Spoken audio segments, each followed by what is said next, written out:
Cuéntanos cómo te convertiste en programador.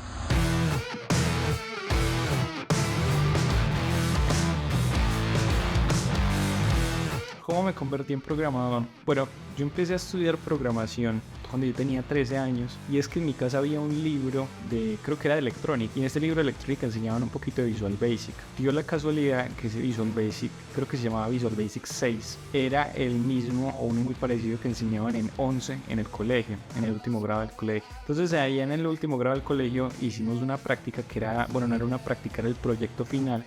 Y ese proyecto final era en ese mismo lenguaje Visual Basic. Y bueno, yo fui el primero en sacarlo, yo inclusive le ayudaba a otros compañeros a hacerlo.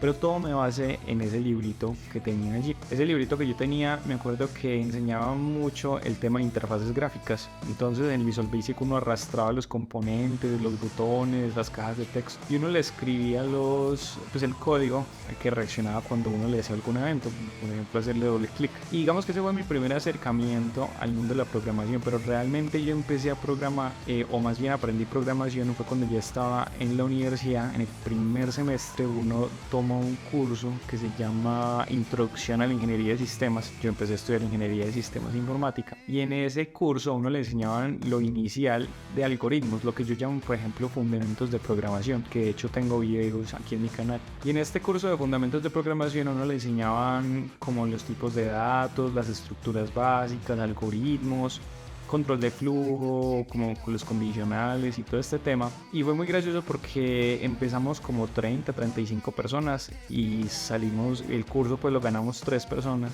de las cuales una estaba repitiendo el curso. Seguía adelante pues en la carrera, y bueno, paradójicamente en la ingeniería de sistemas no enseñan a programar. En el segundo semestre vimos un curso, el curso pues ya sí era un poco más de programación, pero era muy suavecito y era en Java. Entonces el libro guía era un libro como de este porte, en donde enseñaban todo lo que era Java, pero digamos que a nivel de curso como tal era muy poquito el contenido. En cualquier caso sobreviví a ese curso porque también fue muy difícil, y el siguiente curso que vimos fue el de estructuras de datos, y finalmente en el cuarto semestre las bases de datos, el curso de bases de datos. Cuando yo finalicé el curso de bases de datos, por allá yo decidí montar una pequeña empresa con unos amigos en donde arreglábamos computadores, y cuando eso uno manejaba el presupuesto de estudiante, entonces uno no tenía pues así como mucho dinero, pero yo sabía arreglar computadores. Entonces empezamos arreglando computadores, y por allá una de las personas, uno de mis clientes me dijo: ay, mi hijo tiene una empresa de desarrollo de software, ¿usted no le interesaría pasar la hoja de vida? Entonces, bueno, yo claro, pasé la hoja de vida, y resulta que esta empresa me llamaron, me preguntaron que yo qué sabía, y yo les dije que yo sabía un curso de Java, un curso de estructuras de datos y un curso de bases de datos. Por cierto que el curso de bases de datos era en Access, entonces se imaginarán pues las bases de datos que eso maneja. Entonces empecé, acepté el trabajo, me ofrecieron, yo creo que en ese entonces eran $100 mensuales por trabajar con ellos, y yo ahí aprendí. Inicialmente me pusieron un pequeño proyecto en C#, en .NET, que es pues lo más parecido que había en ese momento el Java. Y después de eso me pusieron otro proyectico en PHP, sin saber C# y sin saber PHP. Y finalmente, ya como ya habían pasado 6 meses, el jefe que yo tenía me dijo: aprenda Ruby. Aprenda Ruby, me hace una demostración de un programa en Ruby. Entonces me dio como una semana, me estudié la documentación, empecé yo ni idea que era Ruby, no conocía a nadie que supiera Ruby, y hice ese primer proyectico de prueba. Al jefe que yo tenía le gustó mucho, y a partir de ese momento empecé a hacer solamente proyectos en Ruby hasta este momento. Estamos hablando del 2011, 2010, 2011, cuando eso todavía estaba en la universidad, no tenía ni la mitad de la carrera hecha. Entonces empecé a trabajar como programador en Ruby, y fue muy gracioso porque pues cambiaba de empresas, cambiaba de proyectos, y siempre digamos que yo era muy abierto a hacer los proyectos en cualquier lenguaje, pues a mí siempre me gustaba aprender, pero siempre era muy atractivo para las empresas o para los equipos a los que me llamaban, y era que yo sabía Ruby. Entonces así fue como me convertí en programador. En síntesis, no fue que cogí un curso pues ni muy sofisticado ni nada, sino que pues en un semestre de la universidad son 5 o 6 materias, y solamente uno era contenido muy pequeñito de programación. No es realmente que es un curso intensivo. Imagínense un curso que son dos veces a la semana, 1 hora o hora y media. Uno así no aprende a programar nunca. Uno aprende a programar es con la práctica, de pronto con un trabajo que tiene uno una responsabilidad y una presión encima. Así uno aprende a programar. ¿Tuviste la necesidad de aprender otros lenguajes de programación o te quedaste solo con el Ruby? Sí, sí tuve la necesidad de aprender otros lenguajes de programación. Por ejemplo, en el C Sharp, por allá en el 2011, en C Sharp me exigieron no solamente aprender MVC, sino también ASP.NET. Yo no sé si hoy todavía es vigente ASP, pero en ese entonces sí. También programé en Java. Me acuerdo que en ese momento los temas de los motores de persistencia eran apenas algo nuevo y utilizábamos Hibernate, en el cual había que mapear en un XML los campos en la base de datos. Ya hoy los frameworks modernos hacen eso súper automático. Me tocó aprender un poco de Objective-C, me tocó aprender Java para Android, aprendí Angular, Vue.js, un poco de React, me tocó aprender JavaScript, claro. Tuve un proyecto en PHP, entonces me tocó aprender Cake PHP para trabajar en MVC con PHP Web. Y también aprendí CodeIgniter. Entonces sí, no me casé solamente con el Ruby. Me ha tocado aprender otros lenguajes de programación. A veces doy consultorías en algunos proyectos en Python. No me considero un Python developer, pero pues digamos que es muy parecido al Ruby. O yo lo siento muy parecido al Ruby.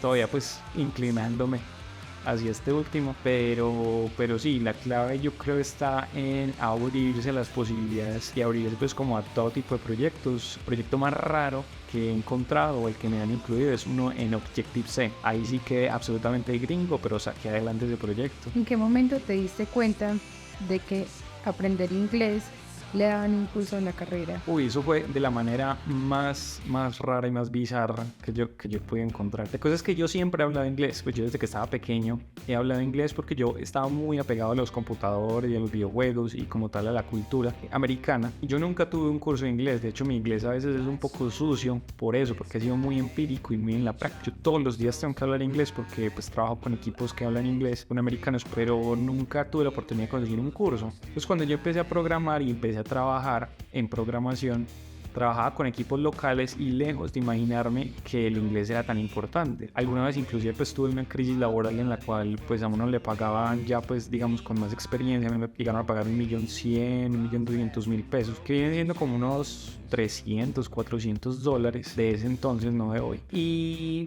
yo no podía digamos obtener más dinero de allí, hasta que un día pues ahí como en una crisis financiera horrible, caminando por la calle me encontré un amigo y este amigo me dijo, ve, ¿todavía estás programando en Ruby? Yo, sí, claro, un amigo que no había visto como en 5 o 6 años y me dijo, ve, en la empresa en la que yo estoy trabajamos con unas empresas americanas y necesitamos programadores en Ruby, ¿te gustaría? Y yo, claro, sí, por favor, contáctame. Y resulta que esta empresa, pues cuando empecé yo a trabajar con ellos, resulta que ellos revendían el proyecto a Estados Unidos, a empresas en Estados Unidos, y contrataban toda la mano de obra en Colombia, en todo Colombia. Tenían personas desarrolladores en Barranquilla, en Cartagena, en Cali, Bogotá y aquí en Medellín. Y ahí fue que yo me di cuenta, inclusive ellos me dijeron a mí, ¿usted cuánto dinero quiere para trabajar con nosotros? Y yo en ese momento estaba ganándome $300 o $400 y yo dije $2.000 para ver ellos qué cara me hacían y me dijeron, listo, hágale. Pues ni siquiera me regatearon ni negociamos el precio, nada, me dijeron, listo, hágale. Obviamente me hicieron la entrevista en inglés. I was very afraid because I was not sure if I was gonna meet the requirements of the English that they expected me to have, pero resulta que sí, no sé si lo que hice estuvo muy enredado. Entonces empecé a trabajar con ellos y ahí fue que yo me di cuenta, ya atendiendo clientes, porque tenía que yo hablar directamente con el cliente en Estados Unidos, que la programación y el inglés, Latinoamérica, Estados Unidos son ingredientes fundamentales para uno, digamos, tener cierta comodidad financiera en este mundo de la programación. Entonces ahí fue que me di cuenta. A partir de ese momento me dediqué a crear portafolio en internet, a trabajar en plataformas de freelancers, que son recomendaciones que he dado en otros de mis videos en el canal. Y así fue como logré consolidarme, encontrar clientes en Estados Unidos que inclusive han venido aquí a Colombia, hemos creado empresas, hemos creado proyectos. Y hoy por hoy yo me siento, digamos, tranquilo. Yo hoy trabajo para una empresa americana, me encargo de todo el desarrollo de software, pero me siento tranquilo de que si esta empresa alguna vez va a faltar por cualquier motivo, o sea que la empresa se acabe, que yo me aburra o que ellos se aburran de mí, puedo encontrar fácilmente trabajo en otra empresa de Estados Unidos o pues en Europa. Realmente no estoy estresado por eso, pero lo más importante fue por el inglés y me di cuenta de esa forma que es súper extraña. Dicen que el Ruby es un lenguaje ya obsoleto. Me gustaría que dieras un consejo a las personas que están iniciando de por qué a la fecha seguir con Ruby. Sí, se dice mucho. De hecho, hay muchos artículos, yo no sé si son baits, o sea, pues como carnadas para llevar tráfico, acerca de ¿está Ruby muerto? Un signo de interrogación. Y al final todo el mundo desarrolla el mismo tema. Ruby como tal es un lenguaje que se mantiene. Y que se mantiene no significa que esté de moda, sino que significa que le dan mantenimiento, lo continúan desarrollando y siguen haciendo parches en seguridad.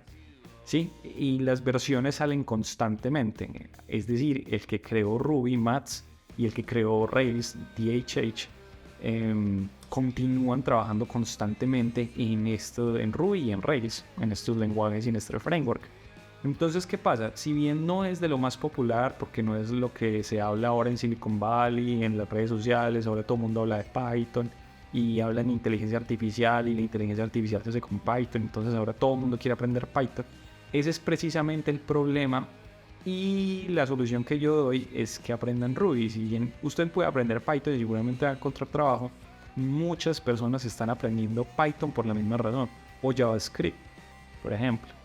Pero si usted aprende Ruby, es un lenguaje que tiene el beneficio de ser muy sencillo de aprender, de que sigue siendo muy poderoso y sigue siendo vigente, y que la salida laboral, el mercado laboral es muy bueno, tal vez no como el del Python o como el del Java o algo más tradicional como PHP. Sí sigue siendo muy apetecido por las reclutadoras, por las empresas, por las startups, por su velocidad de desarrollo, por los beneficios que da. Y también otro beneficio muy importante para el programador es que como no hay muchos programados en Ruby o ha perdido popularidad, entonces hace los que hay muy apetecidos y obviamente muy bien compensados. Bueno, en conclusión, yo creo que todo el mundo empieza pues obviamente de forma diferente. Algunos como yo empezamos estrellados, digamos sin un mentor o digamos teniendo que consultar mucho, siendo muy independiente. Digamos que la forma, indiferente de la forma en la que uno tenga que aprender a programar, siempre se puede guiar pues de estos canales de YouTube. Yo tengo otros videos en mi canal en donde trato de orientar a la gente. Hay muchísimos creadores de contenido. La documentación en internet es increíblemente completa. Es decir, hay de todos los ingredientes para que uno aprenda a programar. Yo creo que hoy más fácil que en el 2011 cuando yo aprendí a programar. Entonces, no, la invitación es para que si usted tiene ganas o lo ha venido pensando, no pierda más el tiempo. Se decida para hacerlo ahora mismo, antes de que obviamente agarre más popularidad. Sí, está hablando. Ya.